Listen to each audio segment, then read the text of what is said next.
aí, galerinha, 7º ano, meu ensino fundamental, meus amigos, aqui com vocês, professor Silvio Santos, outra vez, mais uma vez aqui, ajudando você nessa caminhada que eu tenho certeza que no final vai dar tudo certo, hein? Eu tenho certeza que você tem estudado, tem feito as anotações, o que é um termo determinado ali que eu falo e depois você vai pesquisar. Afinal de contas, a gente está estudando ciências e é um assunto muito gostoso da gente estudar, né?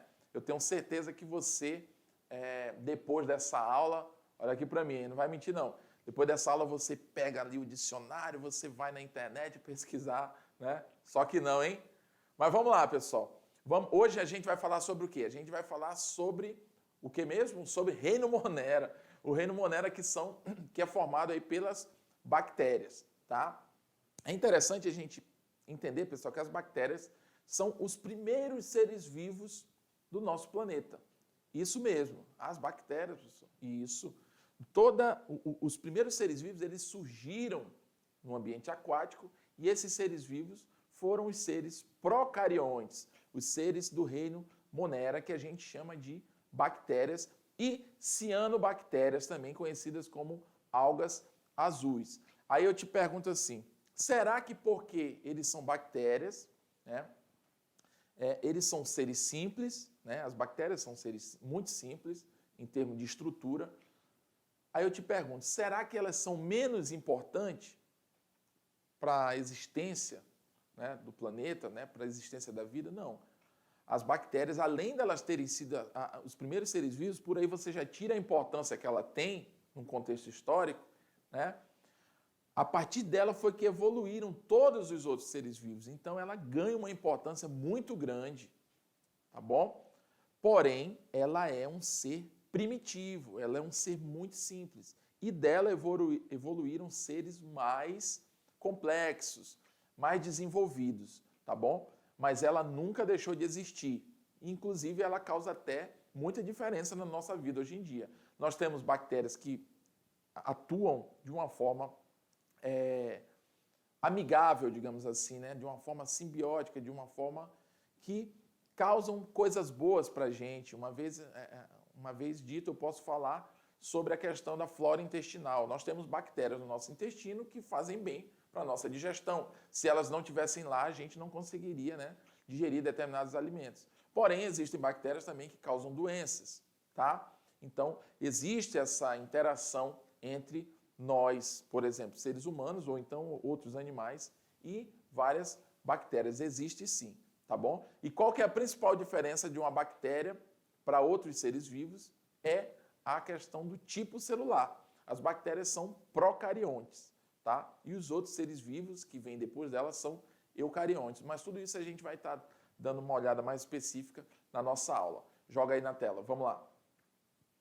Então aqui a gente vai falar sobre o reino Monera, que são as bactérias, conceitos básicos, conceitos básicos, né? Tipos de bactérias, reprodução, doenças causadas por bactérias e utilidade das bactérias, ou seja, de forma boa, né? O que ela faz para a gente, as utilidades.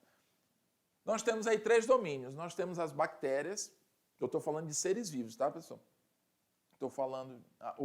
Aí tem as arqueobactérias e tem as eucárias, né? As bactérias em si, elas são os seres mais primitivos, os primeiros seres fotossintetizantes, né? Elas conseguiram produzir sua própria molécula orgânica para produzir energia. Temos as arqueobactérias, que são bactérias que vivem em condições extremas. E temos as eucárias, que deram origem aí a todos os outros grupos de seres vivos. Tá bom?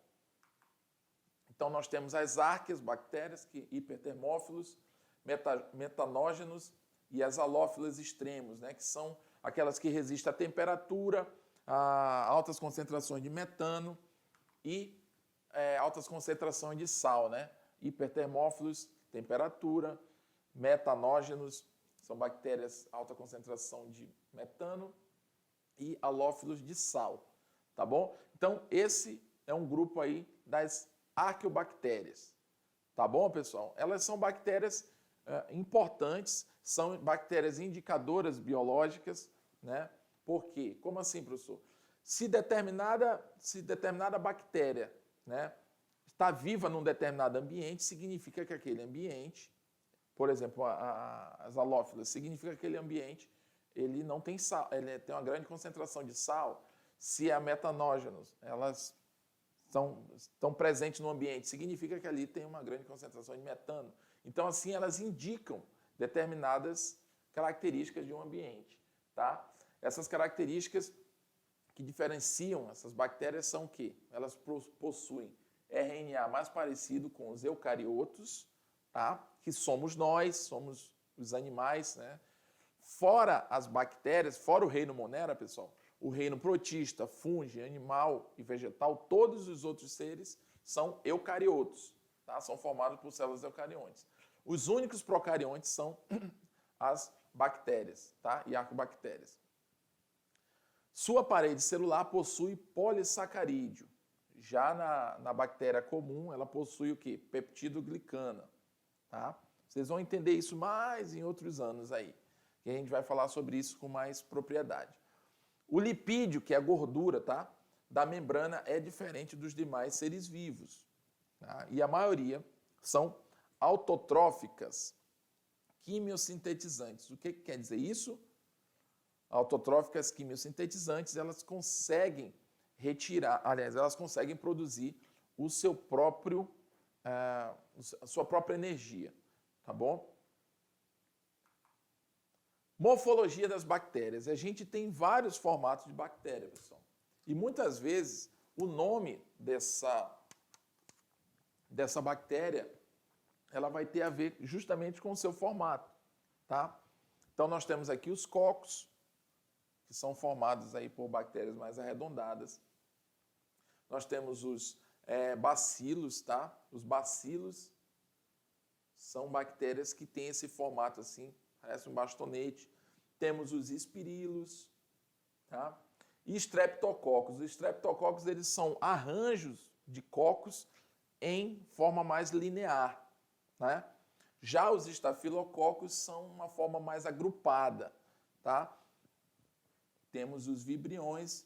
Vocês conseguem perceber, né, que cada um, diplococcus são arranjos de dois cocos, um ligado ao outro, né, em pares, tá? Os esporobacterianos são como se fossem sementes da bactéria. Às vezes uma bactéria ela tem uma capacidade de um ambiente não estar bem para ela. E o que ela faz? Ela cria, né, ela produz esporos que são formas latentes daquele ser, daquela bactéria. É como se fossem sementes. Esse esporo fica ali protegido por mecanismos criados por ela mesma. Ele fica protegido ali naquele ambiente durante, às vezes, anos. E quando surgir uma determinada condição favorável, esse esporo começa a se desenvolver, dando origem a essa bactéria. Tá bom? Então, vocês podem ver que, com relação à morfologia, que quer dizer formato, tá? A morfologia das bactérias, a gente tem uma gama de bactérias aí que podem estar aparecendo aí no meio, né, dos seres vivos, causando doenças ou até mesmo causando, ajudando aí na nossa vida de alguma forma, contribuindo. Então, características gerais. Nós temos aqui uma célula, né, uma bactéria, tá? Essa bactéria, ela tem um material genético, né, disperso ali no citoplasma. Ela tem vários ribossomos também, lembrando que os ribossomos também são encontrados nas células eucariontes. Essas aqui são células procariontes, lembrando que nas bactérias a gente fala de células procariontes. Quando eu falo eucariontes, eu só estou comparando. Mas nessa aula aqui, a gente vai estar falando de células procariontes. Tá, pessoal? Então, nós temos ali o material genético, temos o citoplasma, a cápsula, que é essa capa que protege, né, como se fosse a parede da célula. Né? Nós temos o nucleóide, que é o local onde fica o material genético, lembrando que é uma região, não é uma estrutura. Tá, pessoal? Os mesossomos aqui que vão ajudar na reprodução assexuada da bactéria. E os flagelos que vão atuar na locomoção de bactérias. Lembrando que flagelos não são presentes em todas as bactérias, tá, pessoal? E temos os plasmídios, que são estruturas, né, são fragmentos de DNA que são ou de material genético, de uma forma geral, que são passados entre uma bactéria e outra, né? Outra característica, elas são unicelulares. Seres procariontes são unicelulares, ou seja, uma célula é uma bactéria dentro desse grupo. Ele não é formado por mais de uma bactéria, tá bom? Uma bactéria é formada por apenas uma célula. Opa! São unicelulares, procariontes, como eu falei. O que quer dizer que elas são procariontes? Não possui núcleo, tá? Células procariontes não possuem núcleo. Gravem isso. Qual é a principal? O que difere uma célula procarionte de uma célula eucarionte? As procariontes não possuem núcleo. Logo, as eucariontes possuem, tá? São autótrofas fotossintetizantes, né? Isso, no caso, a gente já está falando das cianobactérias, tá? Que estão dentro dos moneras. As bactérias, né? Elas não, de uma forma geral, elas não realizam fotossíntese, elas não realizam quimiossíntese. Algumas sim, outras não. Mas as algas azuis, que são as cianofíceas ou cianobactérias, elas já têm essa função, essa capacidade autotrófica, tá bom? Que são as bactérias, os moneras que vivem na água, tá? Então, ó, temos os autotróficos fotossintetizantes, que são as algas, né? As algas azuis, cianobactérias, e autotróficos quimiosintetizantes, que elas retiram ali energia, né, a partir do enxofre, conseguem, né, retirar essa energia a partir do enxofre, tá bom? Então, são autotróficas quimiosintetizantes. Fotossintetizantes usam a luz do sol. As quimiosintetizantes usam elementos químicos presentes aí no solo ou na atmosfera. Heterótrofos, ou seja, existem as bactérias que não produzem a própria energia, portanto, são saprofíticas, elas se aproveitam de outros seres para se alimentar, o que a gente chama de oportunistas, né? Que são saprofíticos, que vêm para esse significado, né? São bactérias, são seres oportunistas, que se aproveitam de determinadas situações, como as bactérias do gênero Rhizobium, que se associam aí a plantas de leguminosas, a raízes de leguminosas, para determinar sua alimentação e também acabam promovendo a nutrição dessa planta, né? Injetando, digamos assim, nitrogênio na planta para que ela consiga aí também se estruturar e assim esse nitrogênio entra na cadeia alimentar e assim por diante. Tá bom? Então, bactérias são seres heterotróficos que dependem de outros seres para se alimentar. Existem bactérias autotróficas, só para lembrar, e existem bactérias heterotróficas, tá, pessoal? O grupo das bactérias heterotróficas são esses grupos que necessitam de outros seres vivos para gerar seu alimento. Existem os heterótrofos parasitas, que são aqueles que podem causar doenças na gente. Ó. Aqui tem uma ilustração. Essas bactérias podem aí causar determinadas doenças, no caso aí da famosa H. pylori, a Helicobacter pylori, H. pylori, que é uma bactéria que se instala ali no estômago, né, na primeira porção do intestino, numa região chamada duodeno, tá? E ela vai causar ali algumas reações, digamos assim, né, gerando alguns tipos de mal para esse órgão. Isso vai causar dores, vai atrapalhar a digestão, enfim, vai ter alguns efeitos aí, alguns sintomas, tá? Nessas bactérias que são parasitas. E o que é parasita, que eu falei na última aula, quando a gente falou sobre vírus? Parasitas são relações entre dois indivíduos em que um se beneficia causando mal para o outro. Isso é que caracteriza uma relação parasita, tá bom?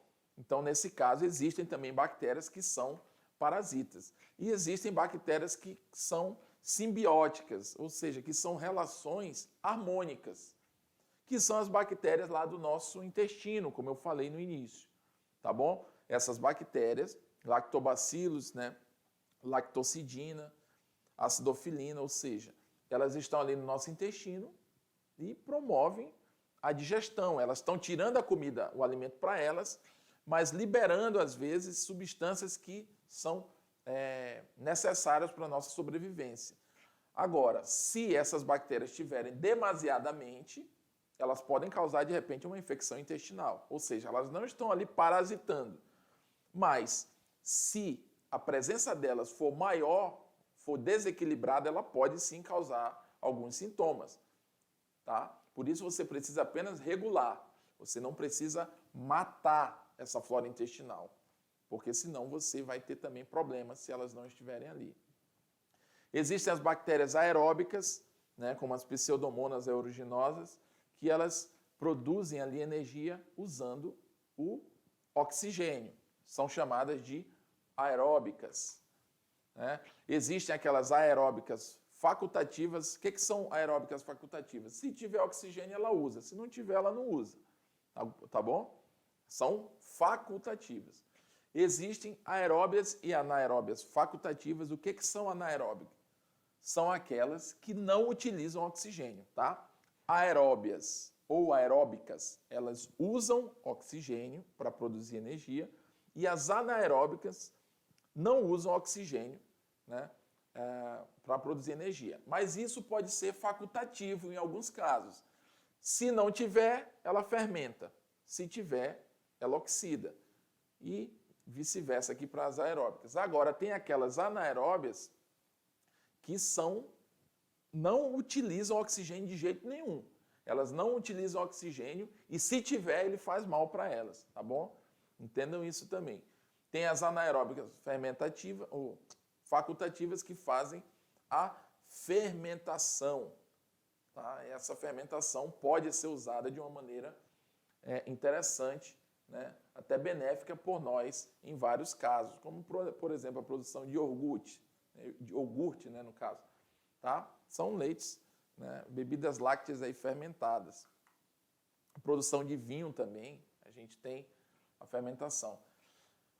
Anaeróbias obrigatórias. Quando a gente diz obrigatórias, anaeróbias não utilizam oxigênio. Veja que agora não é mais facultativa, agora é obrigatória, ou seja, ela não utiliza oxigênio em hipótese alguma. O Clostridium tetâneos, por exemplo, que é a bactéria do tétano, ela só consegue se desenvolver em ambientes sem oxigênio. Tá? Temos aí também o Clostridium botulinum. Acho que vocês já ouviram falar, né, do Botox. O Botox é aquela toxina retirada dessa bactéria que faz com que uma determinada estrutura não perca o seu formato, digamos assim. Quando você injeta nela, ela deixa estática aquela região. Então, são anaeróbias, são exemplos, né, de anaeróbias obrigatórias. É dessa bactéria que tira o famoso Botox, né? A toxina botulínica, que diz. Reprodução pode ser assexuada por cisparidade ou bipartição. O que é isso? É quando uma simplesmente se divide, dando origem a duas. Isso é reprodução assexuada por bipartição. Tem aquela por conjugação, em que uma determinada estrutura, aquele plasmídio que eu falei lá quando eu apontei, mostrando o que era uma bactéria, esse plasmídio, que é um pedaço do DNA, um fragmento, ele é passado de uma bactéria para outra. Então, se essa bactéria tem uma determinada resistência e ela passa essa genética para outra, essa bactéria também vai passar a ter essa resistência, essa característica, né? E a transdução é o quê? É quando o DNA, o DNA de uma bactéria, ele é o quê? Ele é fragmentado, né? E incorporado, digamos assim, por outra bactéria, tá? Então, esse vírus que infectou essa bactéria aqui, ele tem o DNA da primeira bactéria nele. Quando ele infecta a outra, esse DNA vai passar para ela também, tá bom? Por transformação, olha aí, esse DNA, fragmento, né, que está no ambiente, ele acaba entrando, né, sendo adquirido aí por outra célula, e isso faz com que ele seja incorporado e ela se transforma, né, ela passa a ter essa genética. Então, a gente tem as bactérias gram-positivas, gram-negativas e micoplasma, que essas características têm a ver com a questão da sua parede, né? As gram-positivas são mais sensíveis à ação dos antibióticos, de penicilina. As negativas, os componentes de sua parede são tóxicos ao organismo humano. E os micoplasmas são bactérias muito pequenas, tá? Menores do que o normal, digamos assim. Tá? Então, nós temos aqui doenças causadas por bactérias. Meningite, difteria, coqueluche, hanseníase, antraz, tuberculose, pneumonia, né? Que é Medico-Rantup, né? Isso aqui são tudo iniciais dessas doenças. Aqui a gente já tem a febre maculosa, gastrite, gonorreia, botulismo, cólera, disenteria, sífilis. Se você pegar essa palavrinha, ó, megagobocodici, isso é uma técnica aqui para a gente gravar, né, o nome das doenças, que são causadas por bactérias. E temos também os cancro mole, tétano, febre tifoide, leptospirose e a peste bubônica, cantifelepe. Tá bom? E as utilidades bacterianas, por exemplo, a insulina, aquela insulina que a gente, as pessoas diabéticas precisam, né? Elas são usadas, essas bactérias são usadas justamente para replicar o gene produtor dessa substância. Tá bom, pessoal? Então, algumas das ações causadas por bactérias, elas são muito úteis para a nossa sobrevivência, para a nossa existência. Tá bom? Então, esse foi o Reino Monera. Vamos para frente.